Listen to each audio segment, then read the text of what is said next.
결국 최종 불합격을 한 후에 주변에서 이제 말을 많이 들었습니다. 그때마다 제가 이 길을 가는 것이 맞는 것인지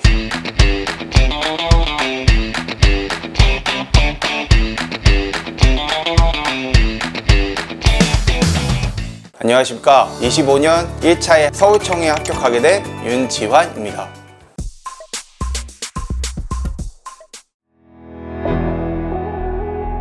어렸을 적에 아버지가 교통경찰이셨는데 타고 다녔던 사이드카를 보고 아버지가 일하시는 그 모습에 반해서 경찰을 생각하게 됐던 것 같습니다.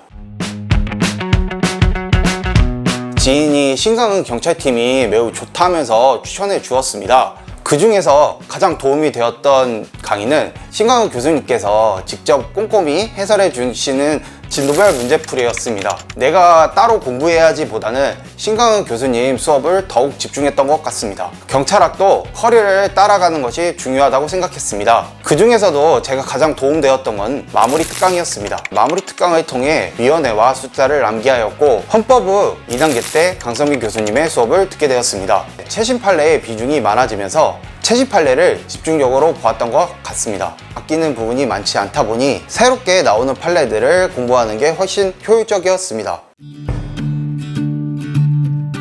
형사법 87.5, 경찰학 72.5, 헌법 37.5, 총점 197.5점입니다. 평균적으로 180점을 받았던 것 같습니다. 이번 시험 같은 경우에 빅매치 모의고사보다 쉽게 나와 좋은 점수를 받았던 것 같습니다.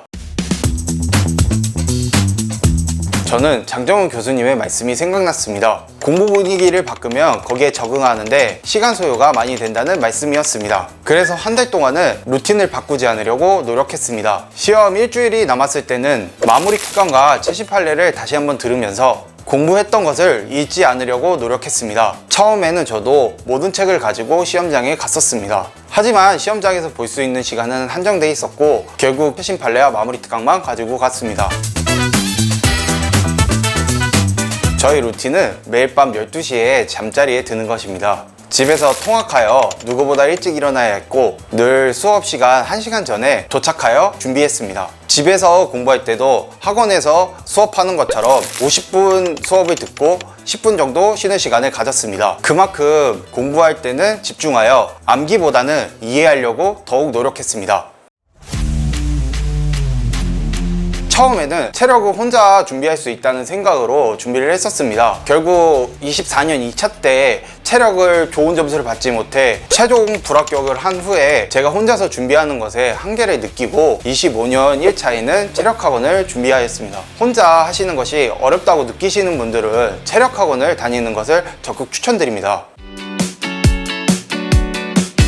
면접 준비를 미래인지의 경찰학원으로 준비했습니다. 25년 1차에 개편되면서 많은 불안감이 있었습니다. 학원에서 많은 강사분들을 초청하였고 특히 합격생들이 와서 면접을 도와주는 경우도 있었습니다. 사전조사서 같은 경우에는 신광훈 교수님과 이준호 교수님이 토요일마다 도움을 주었고 스터디실이라는 큰 방들을 몇 개 나눠줘서 조용하게 스터디를 할 수 있도록 만들어준 것도 참 좋았던 것 같습니다. 최종 면접 모의 같은 경우에 질문 자체에서도 경찰의 입장에서 생각을 해서 얘기할 수 있던 거를 여쭤봐 주셔서 많이 당황했지만 큰 도움이 되었던 것 같습니다.